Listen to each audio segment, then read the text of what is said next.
Bun găsit la emisiunea Știință și Cunoaștere. De multe ori sunt abordat pe internet de persoane care au o credință, uneori intuitivă, alteori obsesivă, în existența lumilor paralele. Fiind de formație inginer ca și pregătire, eu nu pot crede în lucruri lipsite de o logică minimală sau o demonstrație. Dar dacă această demonstrație nu e posibilă, atunci poate că există o altă modalitate de a le înțelege fără să rămân la nivelul unei credințe oarbe. Astăzi vom vorbi despre lumile paralele și veți afla faptul că există o nouă formă de înțelegere a acestui concept care nu se bazează pe misticism, ezoterism și percepții extrasenzoriale la care prea puțin dintre noi ar avea acces. Sunt întru totul de acord că anumite forme de cunoaștere nu pot rămâne la nivelul unor teorii și că în cele din urmă ele ar necesita un experiment direct. Însă, din propria mea experiență de viață din ultimii 24 de ani, am aflat un lucru foarte important. Nu se poate aborda corect și cu rezultate rapide cunoașterea ei în forma ultimă și experiențială dacă se sare peste etapa înțelegerii raționale corecte. Am încercat aceasta și nu am reușit. M-am ghidat deseori după o cunoaștere confuză și incompletă, oferită de misticism și ezoterism, dar fără să pot ajunge la rezultatele practice și fără să pot avea acea înțelegere cu adevărat completă. Am citit sute de cărți despre vindecare, dar nu am putut aplica cele citite pentru a-mi regăsi sănătatea. Am citit sute de cărți despre înțelegerea lumii și a universului, dar nu am reușit să obțin nici măcar o claritate la nivelul rațiunii asupra tuturor acestor nedumeriri metafizice și întrebări existențiale care ne bântuie pe mulți dintre noi. Dar am rămas cu setea de cunoaștere și cu imboldul de a merge înainte și de a mă ridica după fiecare căzătură, până când am început să dobândesc acea cunoaștere experiențială la nivelul, deocamdată, a unor mecanisme biologice. Dar acest lucru mi-a întărnit și mai mult încrederea în știința clasică și în metodologia științifică. Și astfel am revenit treptat la aceste abordări, constatând cu uimire, dar și cu bucurie, faptul că știința de azi a făcut progrese uimitoare, care nici măcar nu erau credibile sau imaginabile în urmă cu 24 de ani. Și vom vorbi despre toate acestea în minutele care urmează cu invitatul emisiunii, cercetătorul Max Tegmark, cosmolog de origine suedez-americană, profesor la Institutul de Tehnologie din Massachusetts, Statele Unite. Pe măsură ce am realizat munca laborioasă și pretențioasă a traducerii și subtitrării celor aproape 3 ore de interviu, viziunea mea asupra vieții și universului a început să cunoască schimbări fascinante. Am aflat răspunsuri pe care nu le-am găsit nicăieri în altă parte, sau mi-ar fi fost imposibil de înțeles la nivelul științei fundamentale.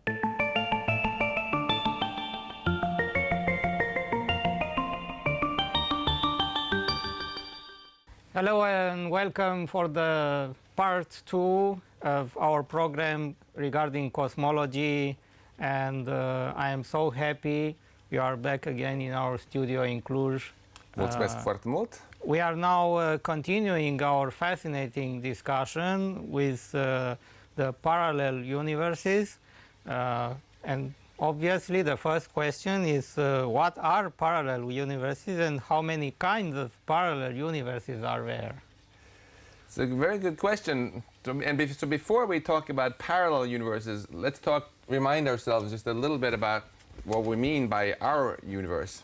As we talked about in the last program, this is our universe, the three-dimensional sphere, the spherical part, the part of space that we can see, that light has had time to reach us from during the 13.8 billion years since our Big Bang. Yeah. So that naturally begs the question of, is the part that we can see everything that exists, or is there more? And if there is more, then we call that parallel universes. And to me, the most interesting question actually is not whether parallel universes exist, but how many different kinds of parallel universes there are. And we can talk about them one by one in detail later, but just to give an overview, I think there are 4 kinds. First of all, space itself almost certainly does not end here at the edge of what we can see. There's more space, maybe an infinite amount of space that goes on in all directions, which means that if there's a galaxy over here, the people who live in this galaxy will say that this is their universe.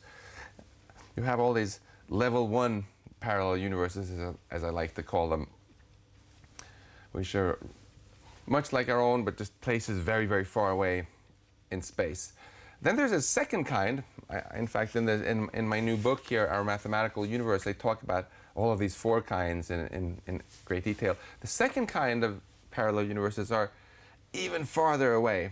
They're, in a sense, they're so far away that you could never get there even if you traveled at the speed of light forever, because space between us and them are still undergoing this inflation process that we discussed, so that it's sort of like if you try to walk down the up escalator and you're walking slower than the escalator is going, you never get there. And those universes are in a way more interesting than the first kind, as we can come back and talk more about. Then there's a third kind of parallel universe, which I think is in a sense right here, which has to do with quantum physics. When we study the very, very small, we discover that everything is made of particles which can be in several places at once. And it seems as if in some way our lives also can branch out in many different ways in parallel. And finally, there's a fourth kind, the level 4 multiverse, which is the largest and most diverse set of parallel universes, which is the main focus of my book, where even the fundamental equations of physics can be different. And we can come back and talk about each of these four. Oh, that is very fascinating, yes. So let's start with level 1. Tell us a little bit more about level 1 parallel universes. Where can we find them? Yeah, actually, even before we talk about level 1, we should probably also say a few words about whether this is actually science or whether it's really just science fiction or philosophy, because it sounds kind of crazy, doesn't it? It's like Star Trek science. Exactly, exactly. So it's important to remember that parallel universes are actually not a theory, but they are predictions from certain theories. So, for example, black holes and what happens inside of a black hole is a prediction from a theory, from Einstein's theory of gravity, general relativity.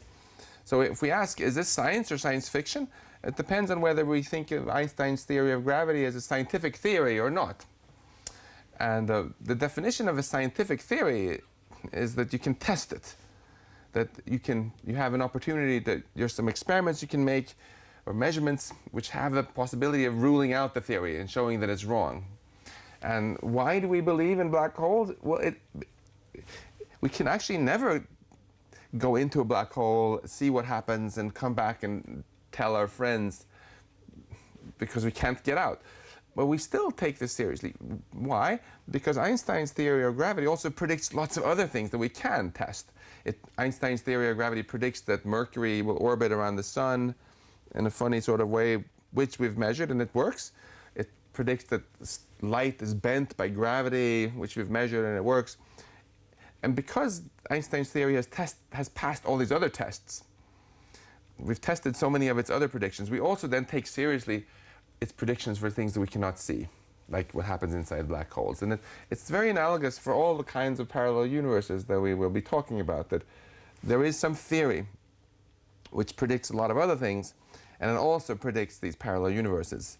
So that's why I feel it's perfectly okay for us scientists to talk about this as in the context of science, not just in the context of science fiction. So you asked me about the first kind of parallel universes. Where can we find them? So basically, parallel universes are universes just like ours, just farther away in space.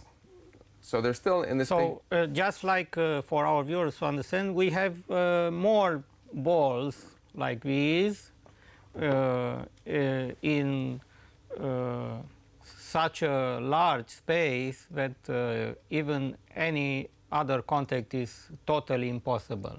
That's right. So let's assume for a moment the simplest kind of space that just goes on forever, like we all imagine as children. It's hard to imagine that space would just end. We can't see an infinite space. We can only see part of the space because light hasn't had time to reach us yet. So that means that there are all these other regions that are just as large as the region we can see, which have stars and galaxies and so on, and they are the different level 1 parallel universes. Yes. So what make is it plausible that they exist? So the reason that the main reason we think if they exist is we actually have some pretty good reasons to believe that space is much bigger than what we can see, because basically this theory of inflation that we talked about in the last program, it creates a space which is not just big, but huge, and probably infinite, and probably even infinitely big. And since we know we can only see a finite part of the space, that means that there's more that we can't see. And it is even possible that the space itself to expand more rapidly than the universe in it. Yeah, so then there will be parts of space exactly that we have no contact with. And so we can ask, what are these other universes like? And the level 1 parallel universes, they're very much like our universe. They have the same, if you would learn the same things in physics class, they would have gravity and light and so on. But you would learn different things in history class, because the way history happened in our universe depends on how everything started out, where the atoms were long, long ago. If the atoms had started out in a different place, our Earth would not have formed. Maybe the planets would have been in a different arrangement. Maybe our solar system would have not 8 planets, but only 5 planets. Maybe some other planet would have collided with us last week, and we wouldn't have this program. And also detailed things which happen in everyday life on our planet depend in a sensitive way on how things began. So they could be quasi-identical, not totally identical, but have some similarities and differences. Yes, so for example, if some atoms billions of years ago would have been in different places, then maybe Vlad Tepes's mother and Vlad Tepes's father would never have met, and there wouldn't have been a Vlad Tepes. And maybe we would all be speaking Turkish today.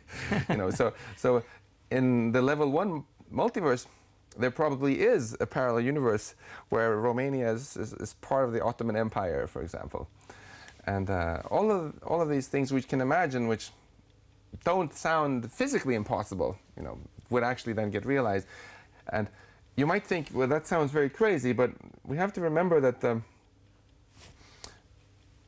if you roll the dice many times, eventually everything that can happen sort of will happen. And if you have infinitely, we know that it's not impossible to form a solar system and with a planet and evolve life, because it happened here. So if you roll the dice many times in other parallel universes, you know it's going to happen again, eventually, somewhere. You can even calculate how far away you have to go to find the nearest universe which has life and so on. And the nearest universe that has life in it then will be, things will be a little bit different from here, but eventually there will even be a universe which is identical to ours, where everything is the same. To go to one of those, you have to go very far away.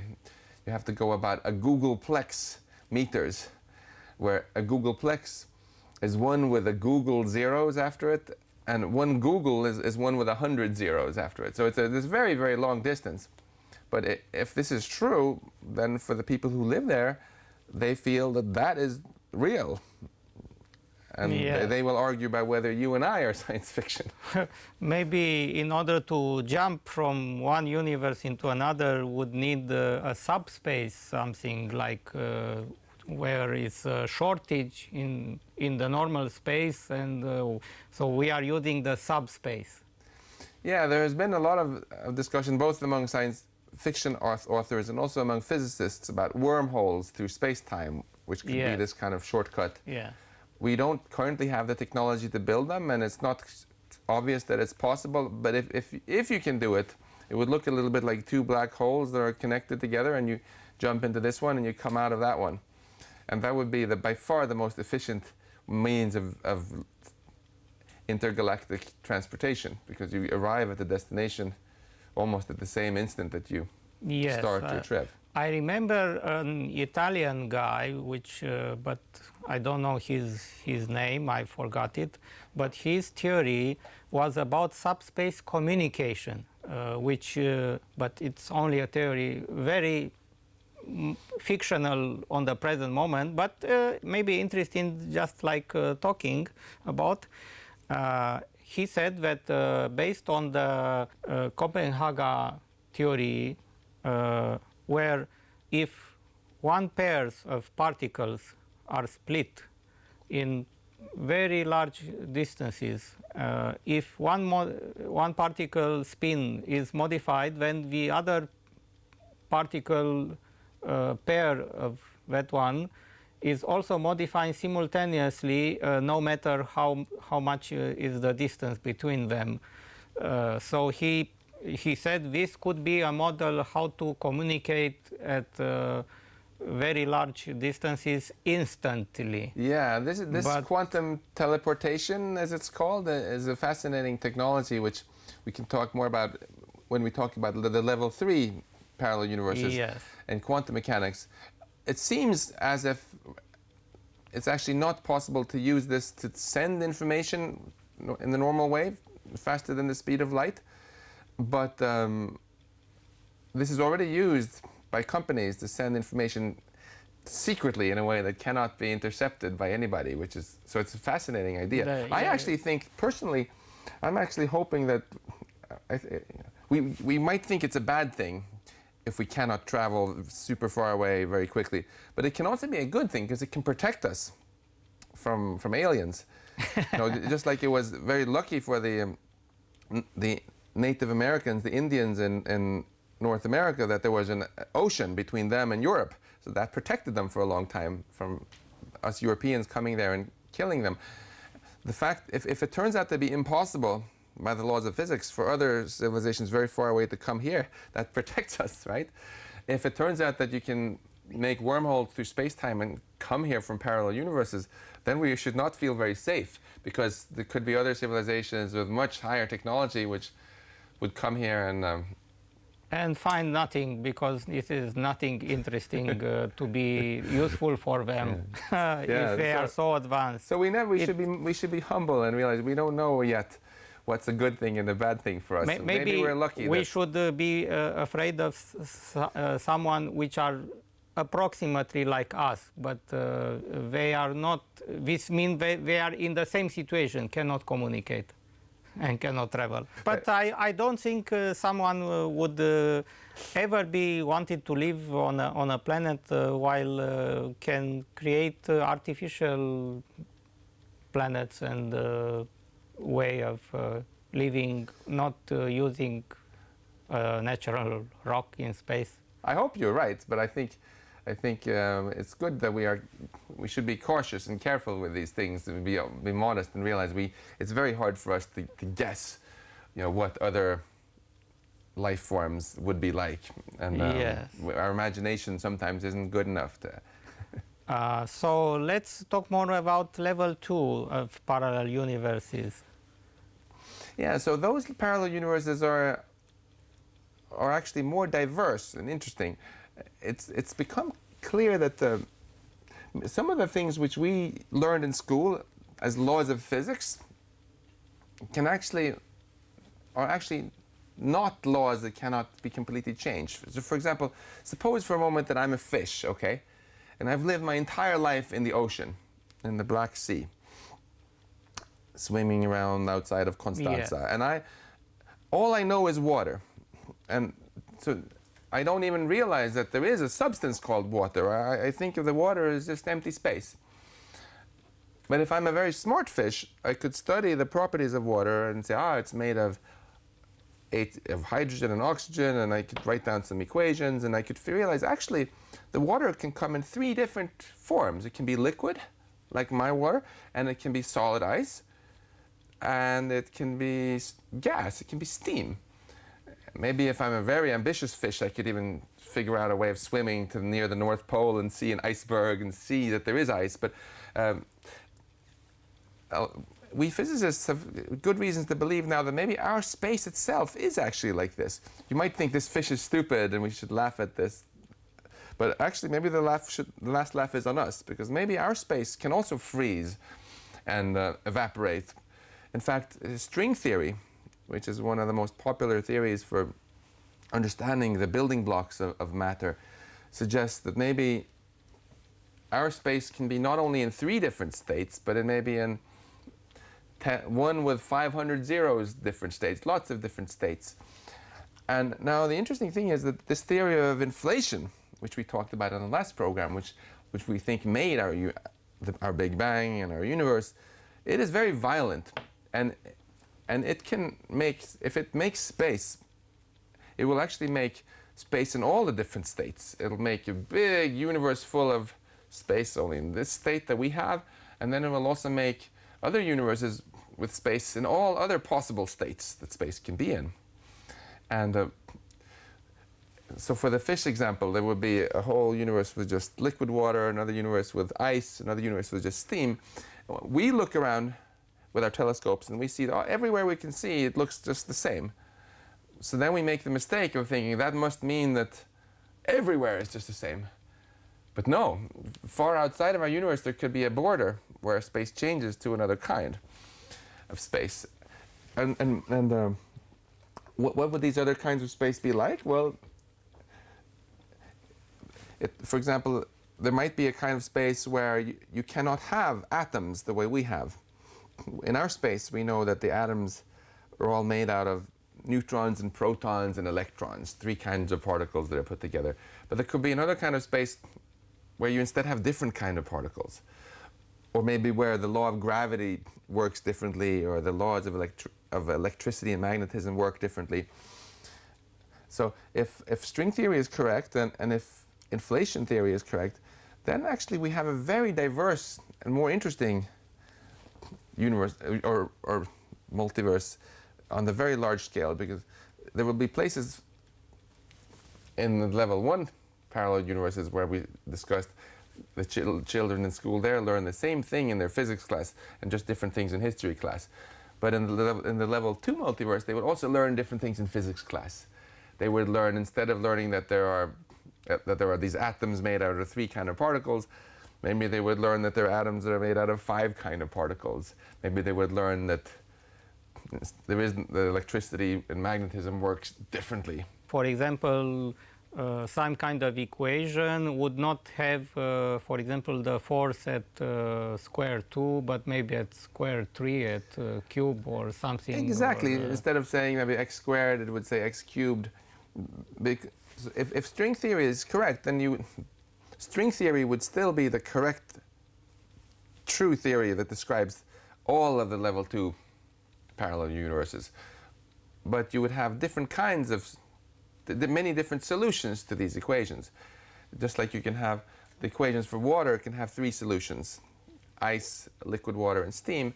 The equations of space can have many different solutions, and many of the things that we used to think were basic properties of nature are actually just telling us which particular solution we have. It's a little bit like if you ask about our solar system with our planets, it has the property 8.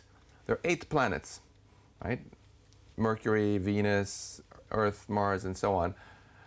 But this number 8 is not the basic property of reality. It does not go into the basic equations of reality. It just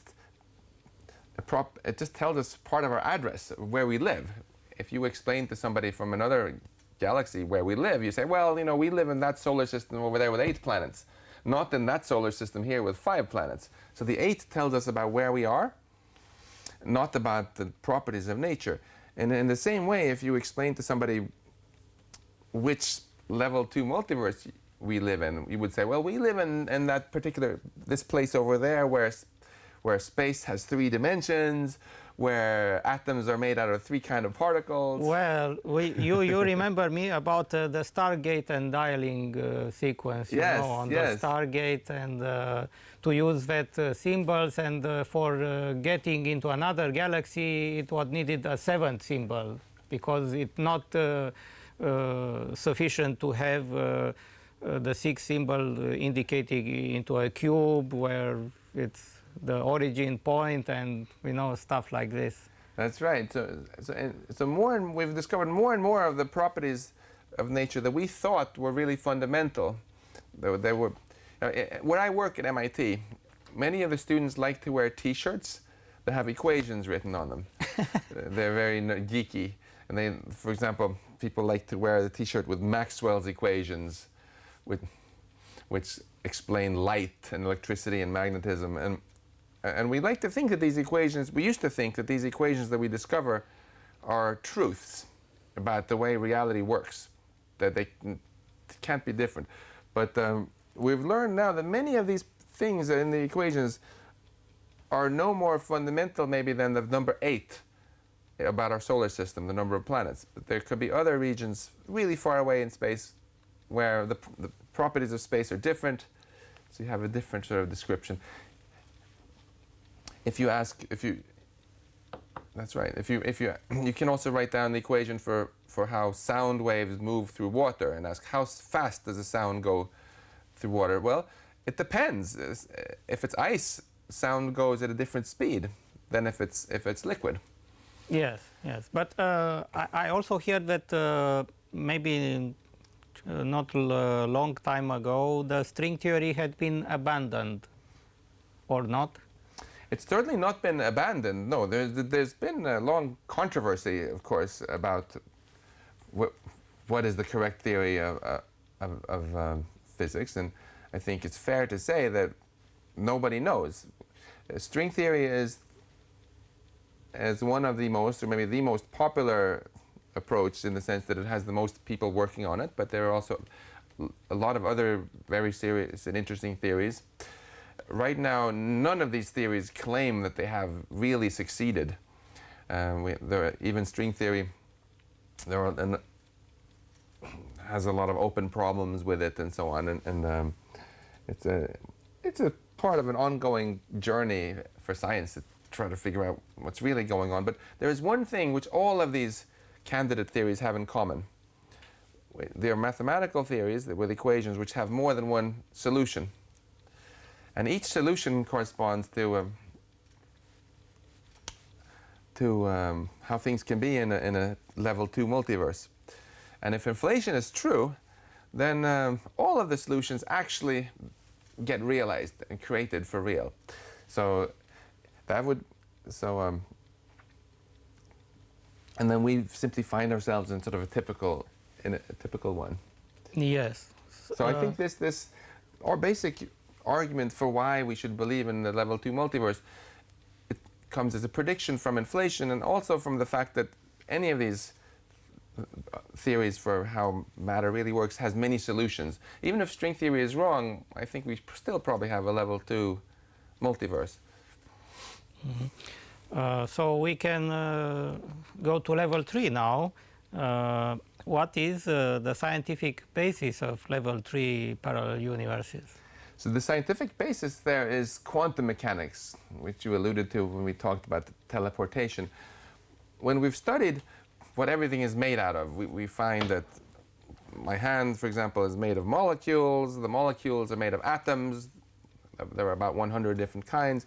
The atoms are made out of only 3 particles, a ball of protons and neutrons with little electrons that orbit around them. And then we've discovered also that these protons and neutrons are made out of quarks, even smaller particles. And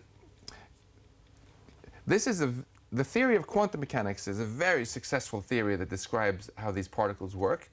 And it's so successful that it's given us computers, cell phones, lasers, and so much of modern technology. But the theory also predicts some very surprising things. It turns out that these little particles don't behave the way we're used to big things behaving. This glass of water is either here or here.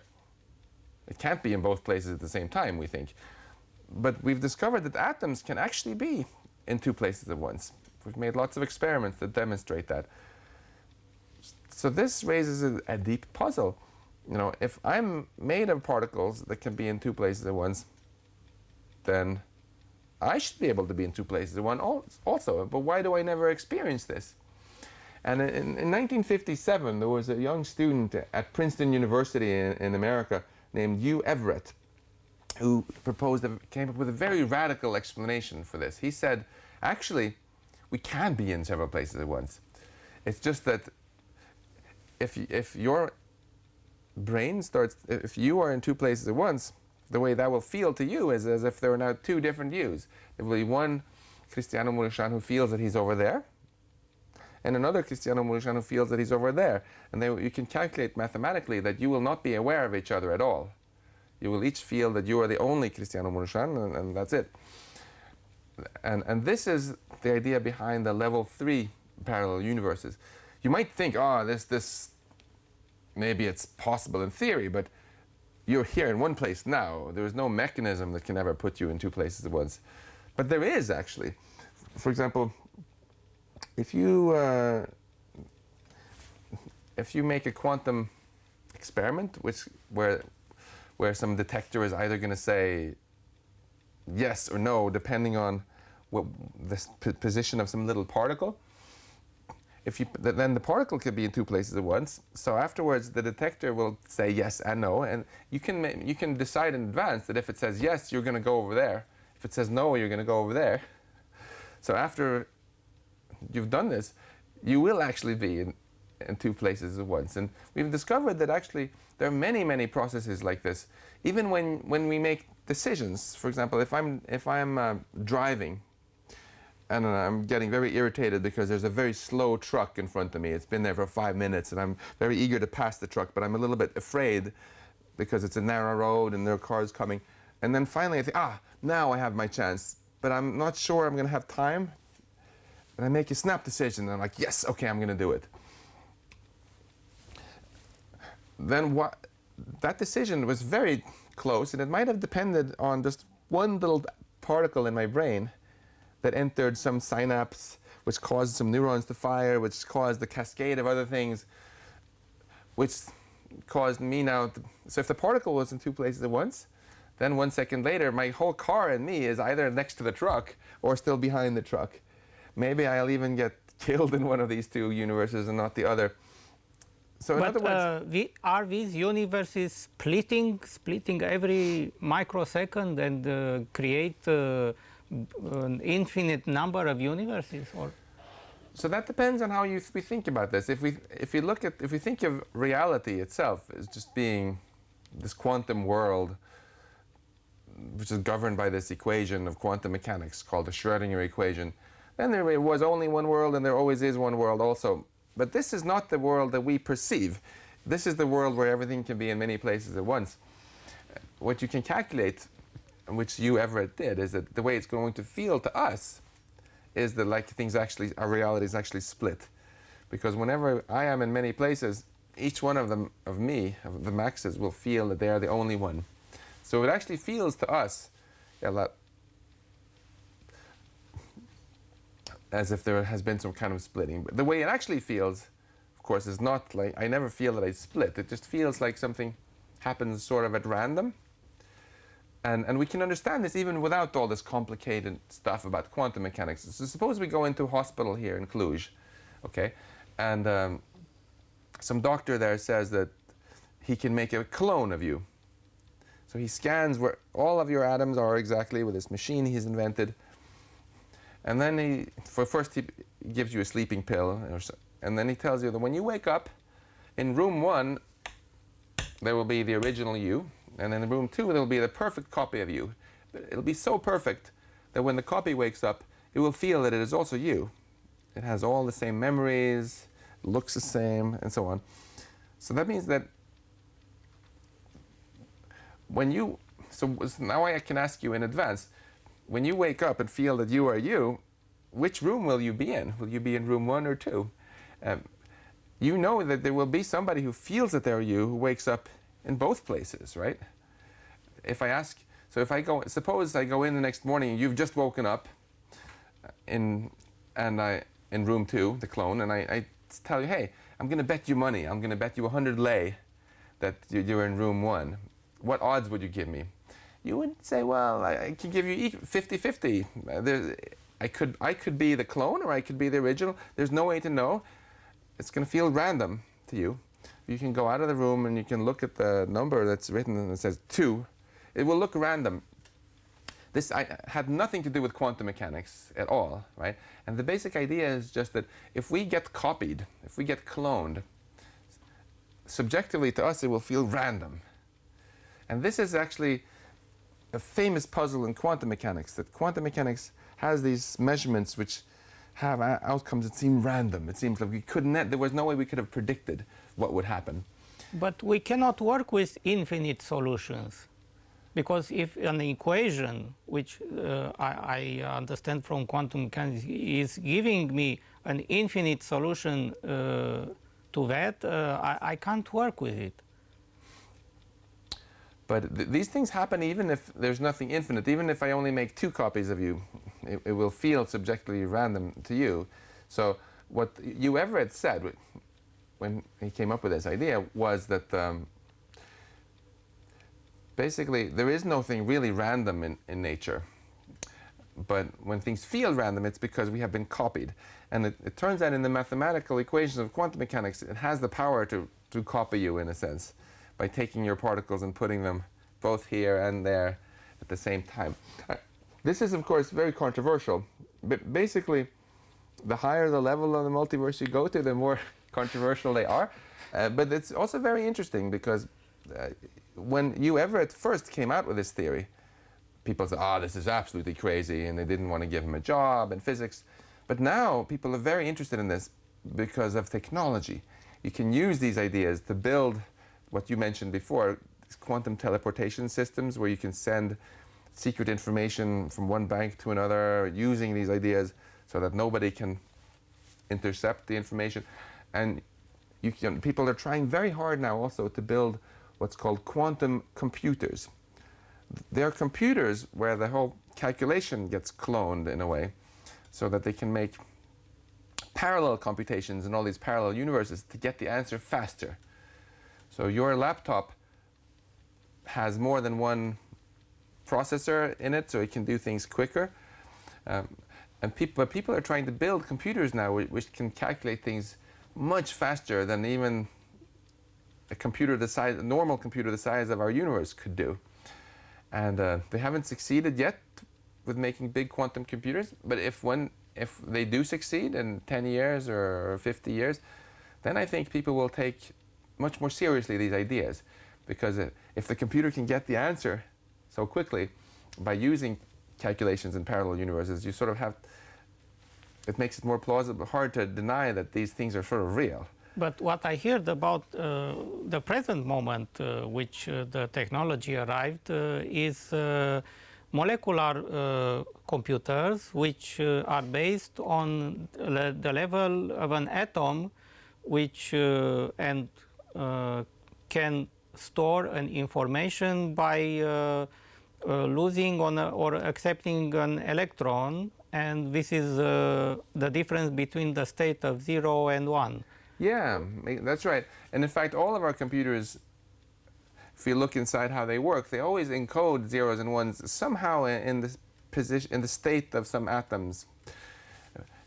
Another very popular way of doing a quantum computer is you can have a particle that can be spinning either clockwise or anti-clockwise.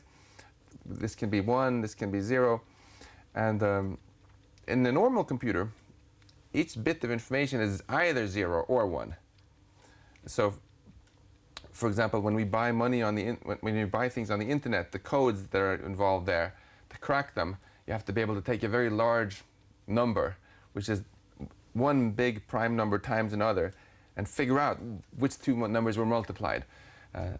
The easiest way to check this is to say, well, can you take the big number? Is it divisible by 2? No. Can you divide it by 3? No. And you keep testing, but that takes a ridiculously long time because you have to try one at a time.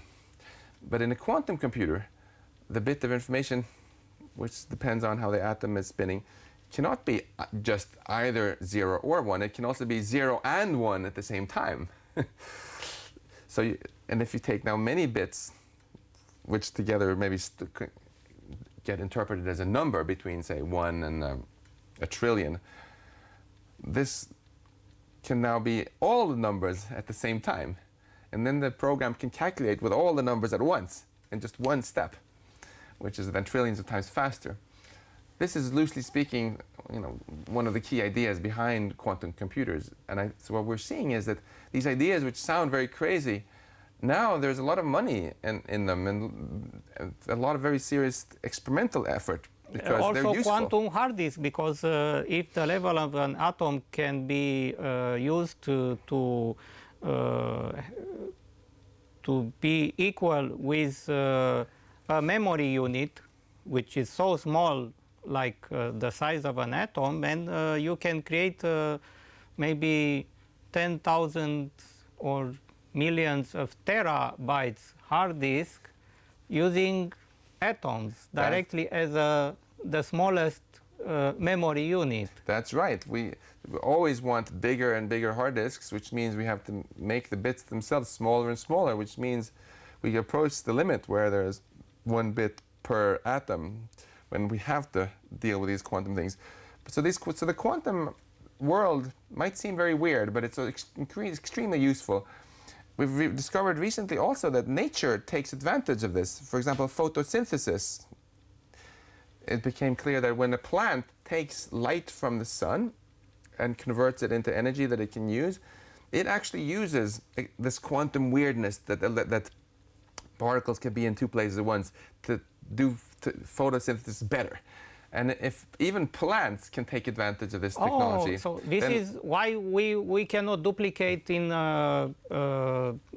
industry the splitting the atoms from carbon and oxygen and combine because we need so much heat and power, and plants don't need that.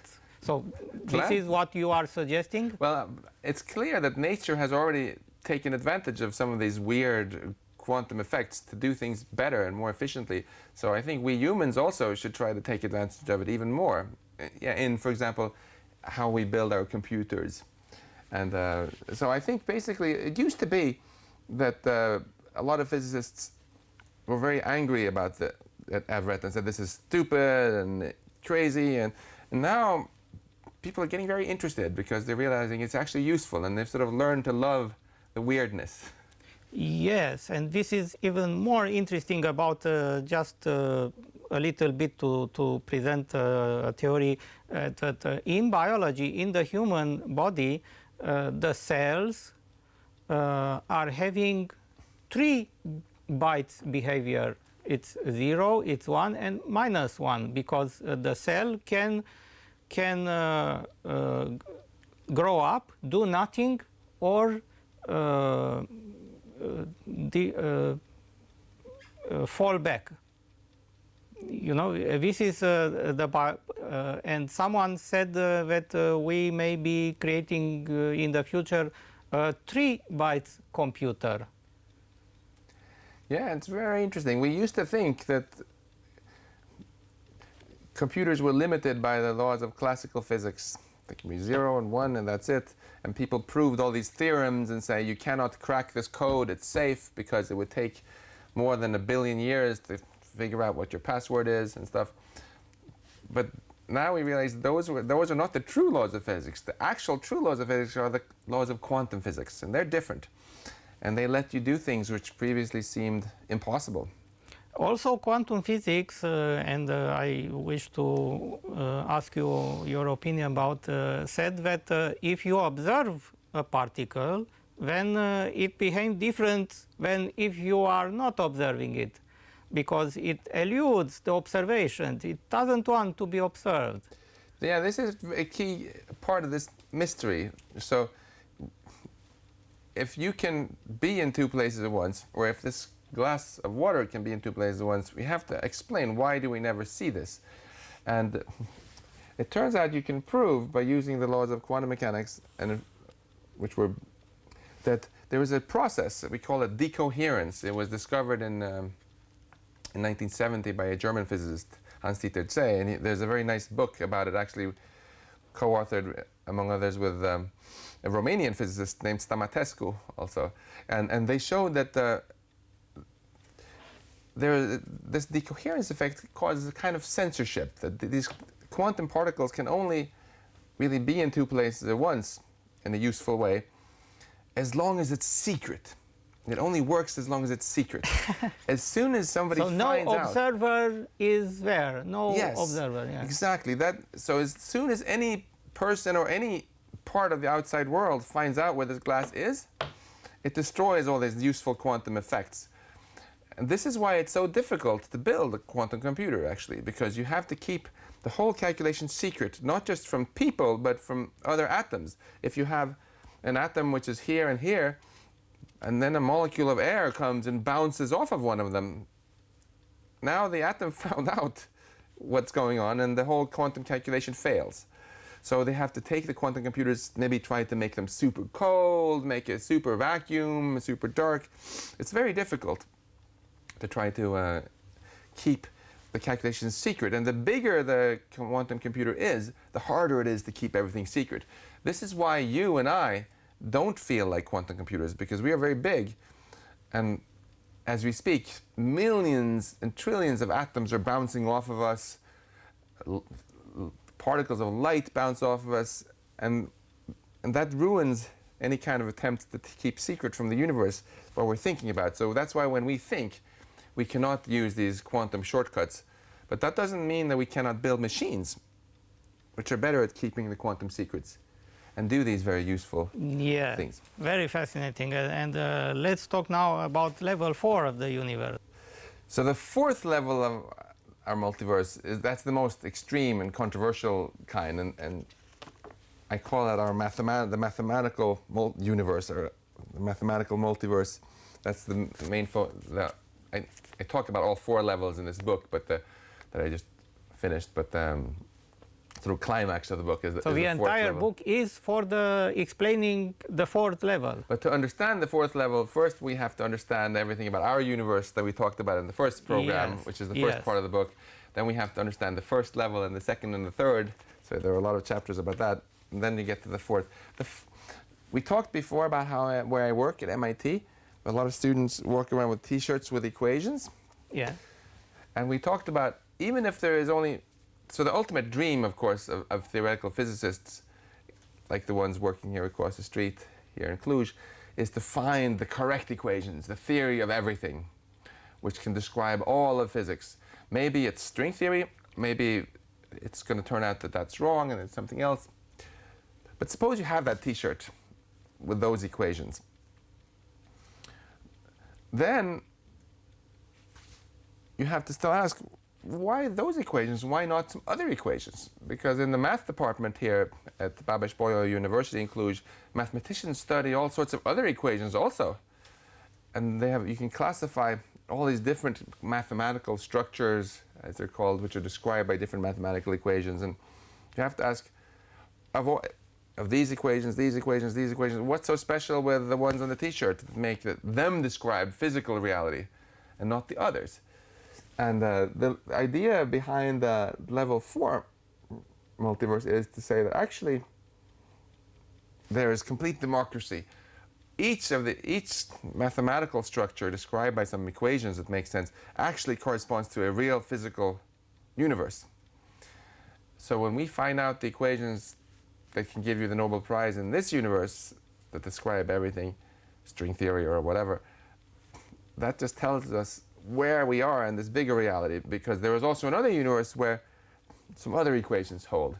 So if it turns out that string theory is wrong in our universe, there is another, but if it still makes sense as a mathematical theory, then there is a different level 4 universe where string theory is correct, where the string theorists can get the Nobel Prize. So this is the most diverse of all the kinds of universes, because every possible kind of physics actually happens. I can't imagine this kind of level, because it's so complex compared to level 1 we have discussed earlier. How would life be or exist? It's very difficult to imagine. And first of all, life is probably impossible in most of these other level 4 universes.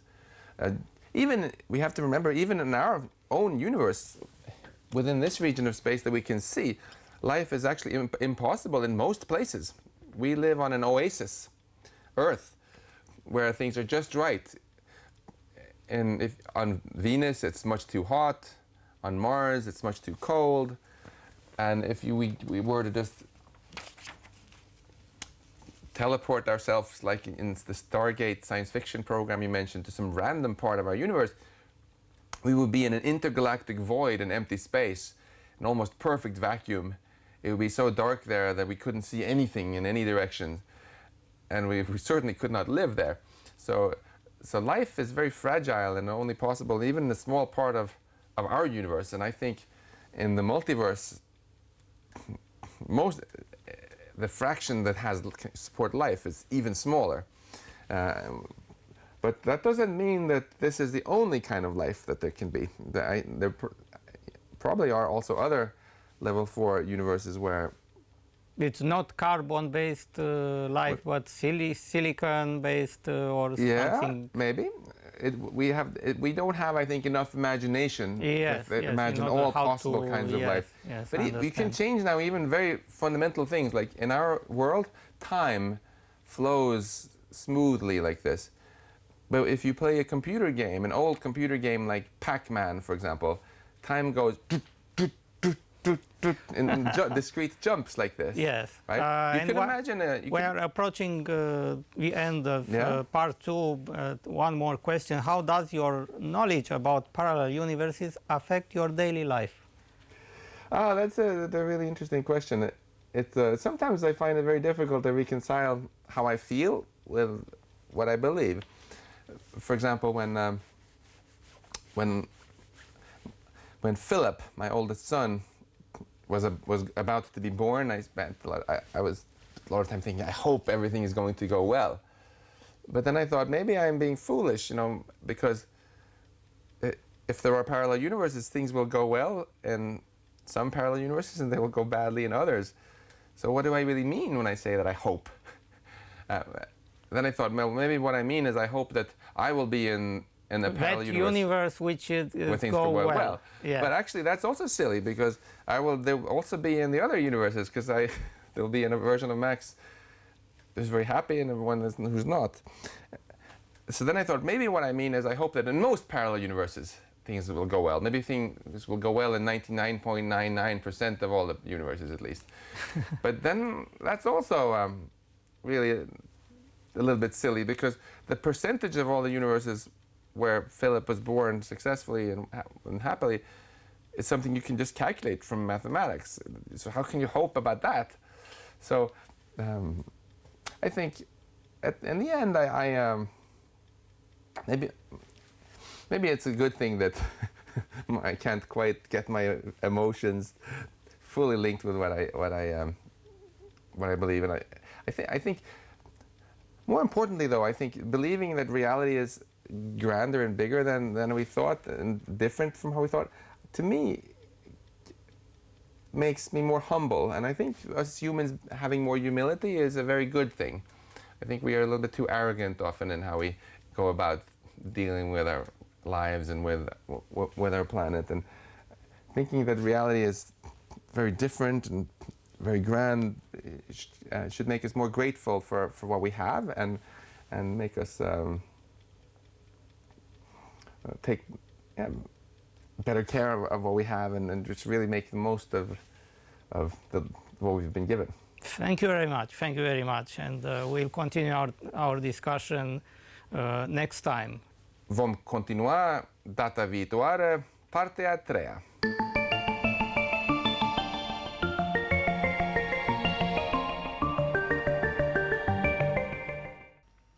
Aceasta a fost partea a doua a discuției despre cosmologie, dar n-am avut timp suficient pentru o detaliere a ceea ce înseamnă multiversul de ordinul 4, și anume universul matematic despre care scrie profesorul Max Tegmark în cartea sa. O vom face data viitoare alături de alte completări, comentarii și precizări.